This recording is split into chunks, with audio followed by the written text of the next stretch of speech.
Assalamualaikum warahmatullahi wabarakatuh. Saya Muhammad Zaidan Rahman dengan NIM 2112027.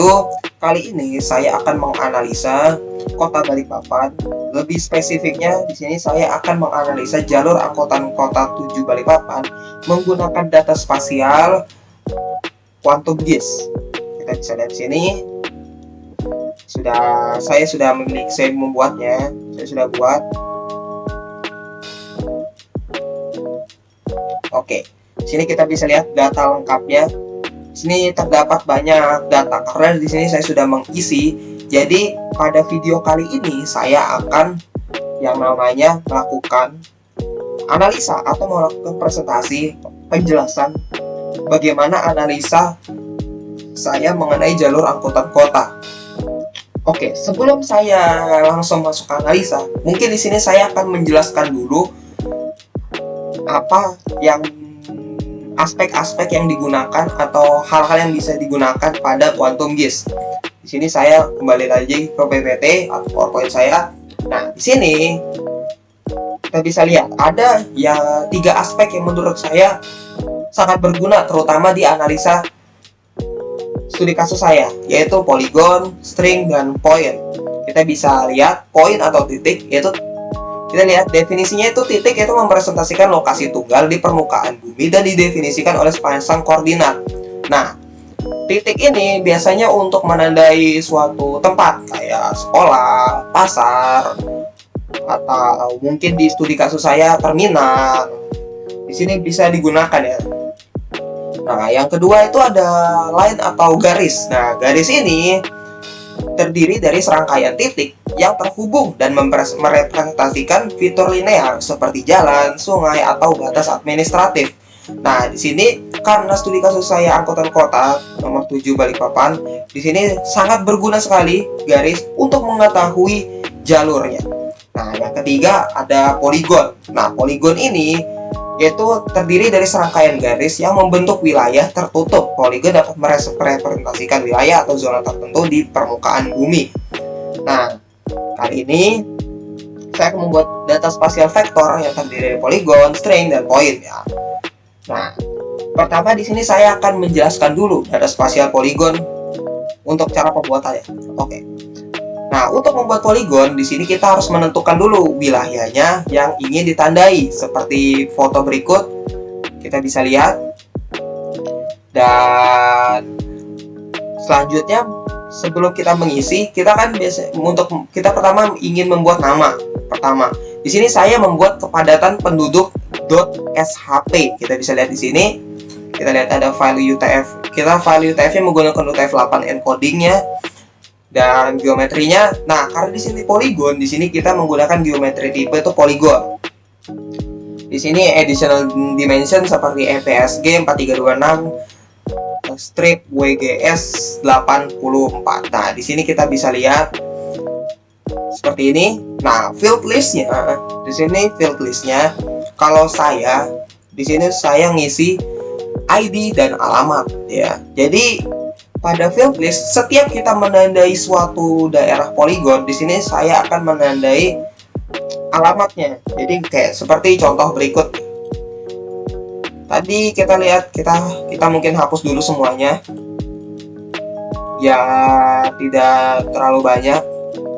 Oke, di sini kan tadi kita kepadatan penduduk ya.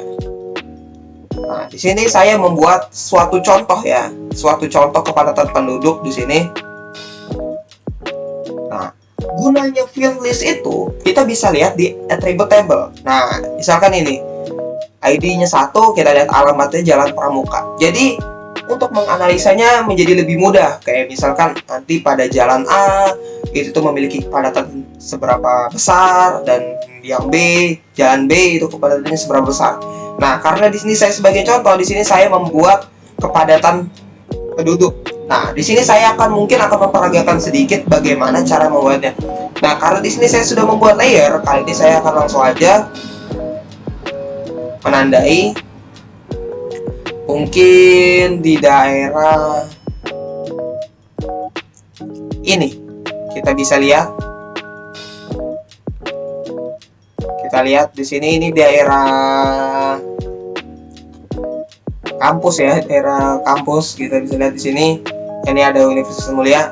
Nah, di Universitas Mulia kan dekat-dekatnya ini ada banyak kepadatan penduduk ya. Di sini saya mungkin memberikan contoh. Di sini saya akan menekan logo pensil di sini dan menekan kayak menggambar pulau ini. Dan di sini saya mulai menandai. Tandanya dengan klik kiri saja. Nah, di sini kita menandai yang daerah sesuai konteks ya. Karena di sini konteks saya itu kepadatan penduduk. Jadi di sini saya menandai ya. Di sini mungkin sampai sini aja. Di daerah Jalan BDS ini ya.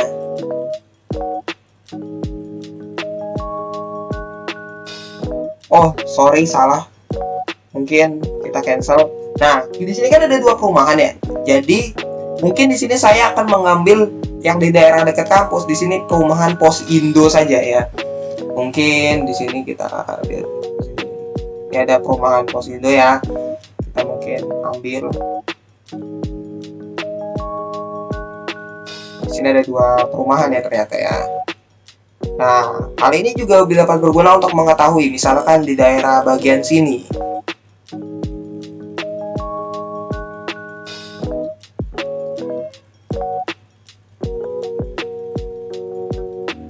Oke, di sini ya misalnya kita langsung aja klik kanan. Nah, kita misalkan klik ID-nya 2, kayak mungkin di nomor 2 gitu ya. Di sini kita bisa lihat perumahan Posindo. Oke, kita oke nih. Kita bisa lihat di sini ada suatu tanda ya, dan akan masuk ke atributnya. Kita bisa lihat sini.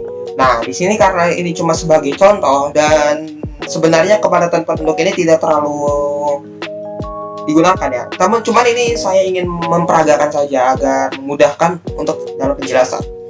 Oke, selanjutnya di sini saya akan menjelaskan bagaimana cara membuat line string. Nah, line string ini digunakan ya pada studi kasus saya, yaitu sebagai jalurnya. Di sini kita bisa lihat. Mungkin saya akan unchecklist kepada penduduk dan saya akan membuka jalur angkutan 7. Oke, bisa dilihat di sini jalur angkutan 7 dari kelurahan dari Terminal Damai bisa dilihat sampai dengan Gunung Tembak Tritip ya. Kita bisa lihat sini. Dan di sini sesuai dengan yang ada ya, sesuai dengan yang ada di sini saya riset. Dan jalur angkutan 7 dari sini. Nah, seperti ini kurang lebih jalur angkot 7 Balikpapan misalnya kita bisa lihat. Nah, cara membuatnya itu kurang lebih sama, namun menggunakan geometri tipe yaitu line string ya. Kita bisa lihat di sini yaitu line string gunakannya. Kita lihat. Nah, untuk membuatnya kita itu pertama membuat jalannya terlebih dahulu. Kita bisa lihat di sini jalan, dan mungkin di sini masanya masih ada ya kali contohnya. Oke, sudah nggak ada ya. Jadi kalau misalkan ingin membuat, jadi nanti pada daerah ini bisa membuat jalan. Misalnya ini kita ingin menandai suatu kepadatan atau macet misalnya, kemacetan misalnya di depan kampus itu di daerah MT Haryono itu tuh bisa dibilang cukup macet lah ya, apalagi di jam-jam pulang kerja misalnya. Kita bisa tandai di sini, ini kan di daerah Telkom ya. Nih, di daerah sini ya, jalan MT Haryono. Nah, untuk menandainya kita kan tadi kita langsung aja buat di sini kepadatan jalan. Jalan di sini menggunakan line string. Di sini mungkin alamatnya kita add to field list. Kita oke. Nah, di sini kan karena sudah saya buat, sudah ada layernya ya. Kita langsung aja kita tandai mungkin di sini jalur kemacetan yang cukup tinggi ya. Daerah sini. Nah, mungkin ini sebagai contoh di sini saya sudah. Nah, di sini kan kita bisa lihat untuk menandai alamatnya tinggal tulis saja Jalan MT Haryono. Oke. Nah, bisa dilihat di sini kan ada ya, cuman terlalu kecil ya. Ini berguna juga sebagai yang tadi poligon. Untuk memodifikasinya itu kita tinggal properties, kita tinggal simbologi. Nah, ini kan simbologi ini sebagai apa ya? Sebagai suatu tandanya lah. Nah, di sini karena di sini kelebarannya sangat tipis, di sini saya besarin aja. Nah, kita apply. Oke, mungkin warnanya untuk membedakan sama jalannya ya, kita mungkin cantot. Kita ganti warna biru. Nah, kita bisa lihat di sini kepadatan jalannya itu sudah jadi ya.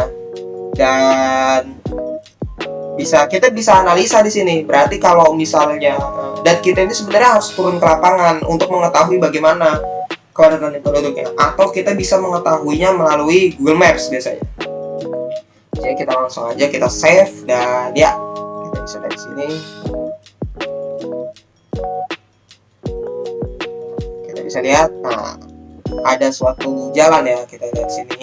Mungkin tidak rapi, cuman kurang lebihnya seperti itulah. Oke, selanjutnya di sini saya akan menjelaskan bagaimana cara pembuatan poin. Nah, kalau di sini saya poin menggunakan yang namanya CSV atau file CSV. Jadi kita di sini pertama saya mengumpulkan datanya dulu. Saya mencari tahu latitude dan longitude-nya melalui koordinat. Nah, kita bisa lihat di sini saya membuat yang namanya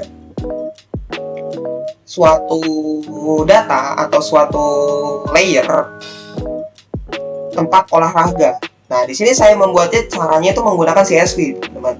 Jadi kita bisa lihat gambar sini, saya membuat datanya dulu lah, tolong itu nama lokasi. Saya save menggunakan tipe datanya txcsv. Nah, di sini saya langsung import. Nah, beda dengan yang polygon line string. Polygon line string itu kan kita membuatnya di QGIS. Nah, kalau di sini datanya kita buat melalui aplikasi lain. Nah, di sini saya menggunakan LibreOffice. Dan bisa lihat sini saya import. Saya import CSV menggunakan CSV dan menyesuaikan longitude dan latitude-nya. Nah, di sini kita bisa lihat kalau untuk apa ya? Untuk mempertebal tandanya di sini sama seperti tadi, yaitu menggunakan properties, label, dan simbologi. Nah, kita bisa lihat hasilnya langsung aja karena di sini harus mengumpulkan data ya. Tapi di sini saya sudah mengumpulkan data. Nah, di sini kita bisa lihat ini sangat sesuai. Kita bisa lihat di sini Stadion Batakan ya, pas. Nah, data yang CSV tadi kita bisa lihat di Open Attribute Table. Nah, kita bisa lihat di sini ada koordinatnya ya, koordinatnya dan nama lokasinya di sini. Oke. Di sini saya mengambil di daerah Balikpapan Selatan dan Balikpapan Timur aja sih, untuk menyesuaikan dengan studi kasus saya. Oke, karena di sini saya sudah menjelaskan bagaimana cara kerja dari line string, polygon, dan juga point. Di sini saya akan langsung aja mungkin menganalisa layer saya di sini. Oke, nah layer saya ini bisa dibilang cukup banyak ya tandanya ya, karena di sini kita bisa lihat ini terminal. Yang aspek yang paling berguna itu terminal, daerah industri, daerah perbelanjaan, kepadatan jalan. Ini kepadatan jalan dari tadi ini contoh ya, kepadatan penduduk, daerah sekolah. Kepadatan penduduk sebenarnya juga ini sebagai contoh aja sih, atau sebagai saya melihat bagaimana penduduk, karena di sini kita bisa lihat cuma 2 data aja, jadi tidak konkret. Di sini kita langsung aja ke pos polisi, tempat perberhentian sementara, angkot. Di sini kita bisa lihat lampu merah, sekolah Balikpapan, jalan tanjakan, pasar. Oke, kita bisa lihat ada beberapa poin, titik, line string 1 di sini, jalur angkot, dan juga poligon, beberapa poligon ya, berupa daerah. Oke, di sini saya akan menjelaskan satu-satu apa saja yang saya analisa. Oke. Nah, Di sini secara kurang lebihnya itu peta digital adalah representasi grafis dari informasi geografis atau spasial yang disimpan dan ditampilkan dalam bentuk digital. Sebaliknya dengan peta tradisional yang dicetak di atas kertas, nah peta digital ini dapat diakses, dianalisis, dan dimodifikasi menggunakan perangkat komputer. Nah, di sini saya menggunakan yang namanya Quantum GIS, itu sih kurang lebih. Nah, titik-titik yang saya masukkan yaitu ada tempat pemberhentian sementara, lampu merah, terminal, jalan tanjakan, pos polisi, pasar, daerah olahraga, namun di sekitaran Balikpapan Selatan sampai Balikpapan Timur, dan sekolah Balikpapan Selatan sampai Balikpapan Timur. Nah, di sini poligonnya saya menggunakan 4, yaitu ada daerah industri dan perusahaan, daerah perbelanjaan, kepadatan penduduk, dan daerah sekolah. Nah, kita bisa lihat jalur angkutan kota nomor 7. Di sini pulang pergi ya. Jadi di sini bisa dibilang angkot bolak-balik dari Terminal Damai, atau Terminal Balikpapan Permai di sini ke Tritip. Sorry, bukan Terminal Damai, tapi Terminal Balikpapan Permai ke Gunung Tembak Tritip ya. Bisa lihat di sini Quantum GIS saya.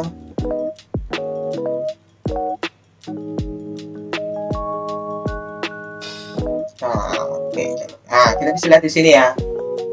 Di sini saya menandai jalannya cukup panjang, tapi cukup lurus ya. Kita bisa lihat di sini, kita bisa menganalisa kalau tidak banyak belok-belok, maksudnya jalur angkutan kota nomor 7 ini hanya mengikuti jalan lurus ya. Jalan-jalan besarnya diikuti. Kita bisa lihat sini. Oke.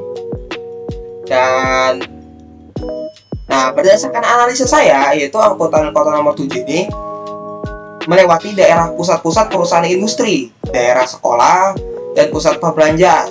Nah, masyarakat yang biasanya menaiki angkutan kota nomor 7 ini biasanya juga untuk pergi ke sekolah, ke pasar atau pusat perbelanjaan, dan daerah industri untuk pekerja yang tidak memiliki pekerjaan. Nah, kita bisa lihat di sini. Nah, di sini daerah sekolah, terus daerah perbelanjaan, daerah industri. Dan mungkin di sini saya akan menyalakan yang tempat pos polisi dan juga daerah olahraga. Dan sekolah, ini dia sekolah. Nih, kita bisa lihat di sini. Jalur angkutan kota nomor 7 itu ngelewatin yang namanya daerah perbelanjaan ya. Kita bisa lihat di sini angkutan kota nomor 7 itu ngelewatin yang namanya e-walk atau BSB.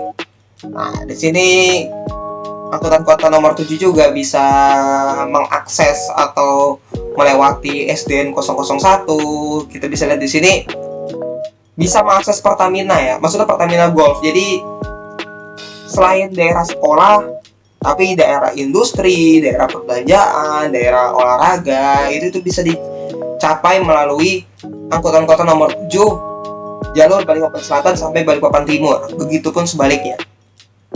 Kita lihat di sini, ini daerah industri. Kita bisa lihat kalau di daerah sini tuh daerah Batakan ya. Kita bisa tahu sendiri kalau daerah Batakan itu cukup ramai, banyak kantor-kantor atau perusahaan-perusahaan yang berdiri di daerah Balikpapan Timur ini atau Batakan. Nah, jalur angkot nomor 7 ini sangat berguna bagi pekerja-pekerja yang bisa dibilang tidak memiliki kendaraan ya.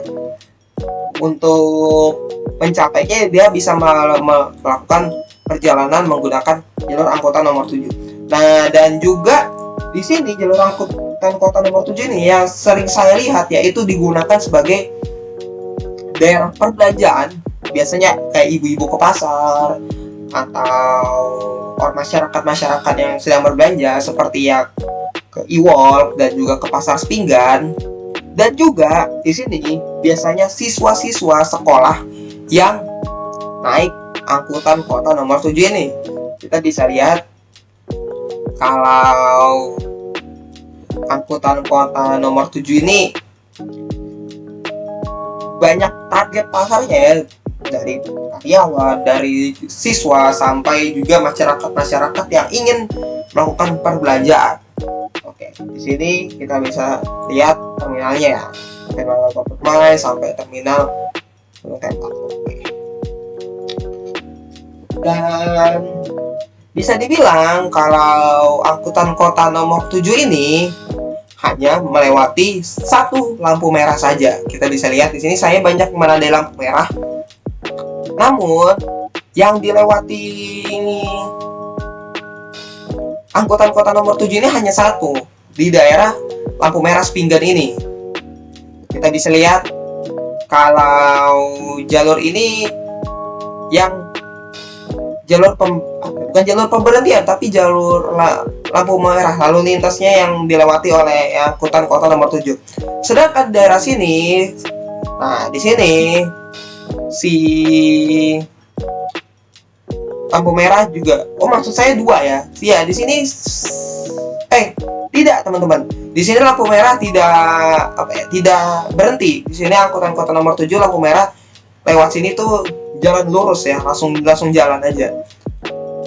Dan analisa selanjutnya itu kita seperti tadi saya bilang, tempat pemberian sementara angkutan kota nomor 7 itu cukup beragam ya. Nah, karena seperti yang saya bilang tadi itu target pasarnya atau target orang-orang yang naiki angkutan kota nomor 7 ini rata-rata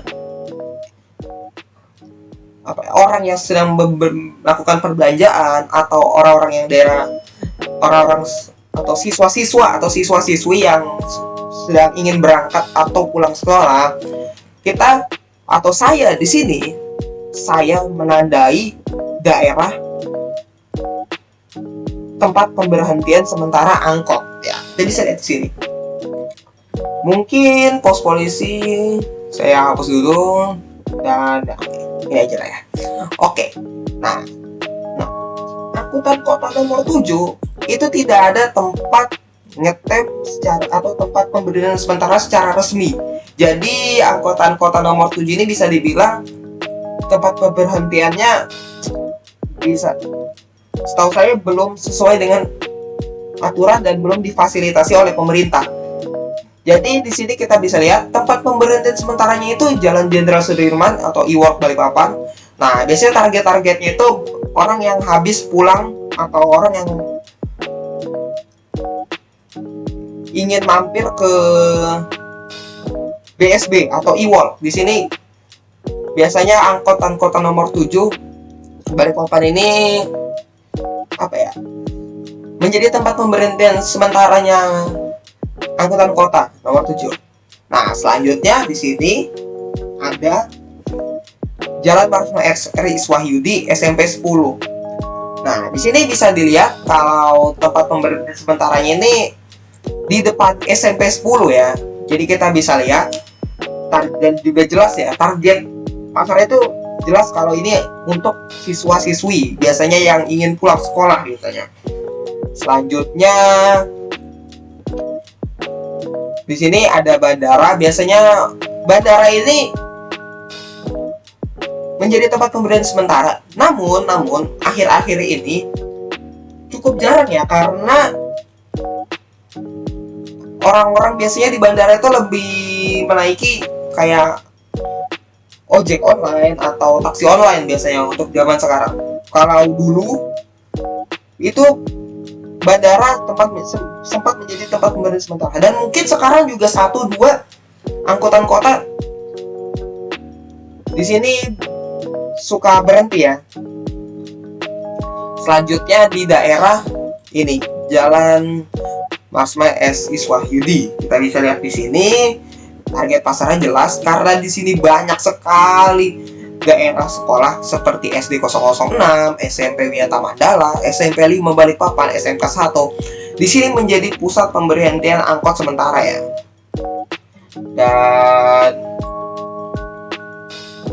di sini juga pasar terkadang ada beberapa, cuma karena saya tidak menandai karena saya belum menganalisa lewat sini. Namun kalau di bagian sini saya menandai langsung karena di sini saya tahu daerah ini. Oke. Nah, bisa dibilang kan ya, angkutan kota nomor 7 ini berhenti di daerah Jalan Samarinda, Jalan Marsma Iswahyudi ya rata-rata ya. Dan ada beberapa kayak seperti Bandara, SMP 5, ada juga yang lainnya. Nah, sebelum saya menganalisa mengenai poligon ini, mungkin analisa saya yaitu mengenai jalur tempat pemerintahan sementara. Sebaiknya pemerintah ini ngasih jalur tempat pemerintahan sementara yang resmi dan tidak mengganggu kenyamanan publik, karena tempat pemerintahan sementara ini bisa dibilang ya, apabila angkutan kota itu berhenti sementara di sini, itu tuh menyebabkan macet karena jalannya juga, ruas jalannya juga tidak terlalu besar, baik di Wall, SMP 10, SMP 5 dan sebagainya. Tidak hanya di angkutan kota nomor 7, di angkutan kota nomor lain juga seperti itu. Nah, sebaiknya mungkin pemerintah itu memberikan fasilitas tempat pemerintahan sementara yang cukup layak dan tidak mengganggu jalan. Itu sih analisa dari saya mengenai tempat pemberhentian sementara ini. Oke, di sini saya langsung aja bagian daerah poligon. Di sini kita lihat ada hijau itu daerah industri dan perusahaan, merah putih itu daerah perbelanjaan, coklat itu daerah kepadatan penduduk, dan daerah oranye itu daerah penduduk yang dekat sekolah. Kita bisa lihat di sini, kalau saya mungkin hilangkan dulu tandanya untuk melihat tandanya. Nah, kita bisa lihat di sini ada beberapa poligon yang saya tandai, yaitu daerah industri seperti yang saya bilang tadi, daerah Batakan sini, daerah perbelanjaan yang ini, daerah sekolah itu yang salah satu contohnya yang ini, daerah pusat ya, karena di sini ada SMK 1, SMP 5, SMP Wiyata Mandala dan SD 006.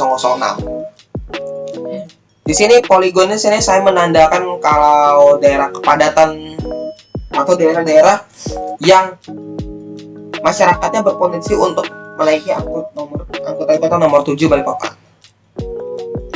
Nah, seperti saya bilang tadi, diberikan solusi untuk mengatasi pemberhentian sementara ini adalah diberikan tempat pemberhentian sementara yang layak dan jalan diperbesar untuk mengatasi kemacetan. Karena bisa dibilang pemberhentian sementara angkutan kota ini cukup mengganggu perjalanan seperti saya bilang tadi. Oke. Nah, kita kembali ke jarak di sini. Nah, secara jarak itu bisa dibilang bahwa jalur angkutan kota nomor 7 ini memiliki jalur yang sangat panjang ya. Nah, apabila ada penduduk yang dari Tritip, nah kayak misalkan dari Gunung Tembak seperti ini, kita bisa lihat. Nah, kita bisa lihat dari sini, atau mungkin saya buka aja quantum key saya.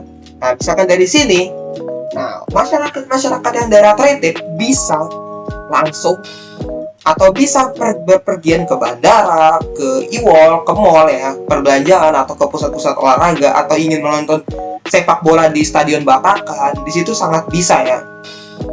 Karena jalur akses dari angkutan kota nomor 7 ini bisa dibilang cukup panjang ya, jadi tidak pendek ya. Dan bisa dibilang di sini kita bisa analisa kalau di sini angkutan kota nomor 7 Balikpapan ini menggunakan yang namanya jalur-jalur besar ya, bukan jalur-jalur belok kayak jalur-jalur kecil gitu. Dan selanjutnya di sini, setelah peta itu sudah dianalisa seperti saya bilang tadi, nah data layer ini apabila ingin men-share atau ingin membagikan analisanya, di sini saya menggunakan atau dengan cara saya menguploadnya melalui Mango Maps. Ya, kita bisa lihat di sini Mango Maps saya sudah upload sebelumnya, dan di sini daerah olahraga, jalan tanjakan, seperti yang tadi, seperti yang data dari Quantum Gis saya ekspor ke Mango Map, yaitu cara export itu sebenarnya cukup mudah ya. Kita tinggal nyalakan aja offline ini, cukup loading, cukup lama ya mungkin loadingnya, karena dia menyesuaikan seberapa banyak data yang dimasukkan. Nah, setelah offline ini dinyalakan, nanti kita bisa share map ya. Kita bisa tuh. Nah, your map is on now online. Nah, setelah kita bagi map, kita bagi link. Nah, Mango Maps ini gunanya untuk membagikan analisa kita yang ada di Quantum GIS, karena di Mango Map ini hanya ingin sebagai tempat untuk membagikan. Kita bisa lihat. Nah, kalau misalkan tadi kan linknya sudah saya copy ya, jadi kita langsung aja membuka linknya. Nah, di sini kita langsung lihat kalau dia itu akan membuka Mango Maps tadi. Nah, di sini saya menguploadnya di Mango Maps. Nah, dan kegunaannya upload di Mango Maps seperti tadi saya bilang, yaitu untuk yang namanya membagikan analisa kita, bagaimana kondisi yang ada di Balikpapan, baik misalkan jalur angkutan kota atau apapun itu. Dan ya, kita bisa lihat di sini cukup banyak ya data atau layer-layer yang digunakan untuk menganalisa studi kasus saya. Oke, mungkin itu saja yang ada di video kali ini. Mohon maaf apabila ada kesalahan kata atau pengulangan kata yang cukup banyak gitu ya, bisa dibilang, karena untuk memperjelas bagaimana analisa saya. Dan mohon maaf apabila ada kesalahan atau kekurangan kata pada video kali ini. Dan ya, itu saja mungkin. Wassalamualaikum warahmatullahi wabarakatuh.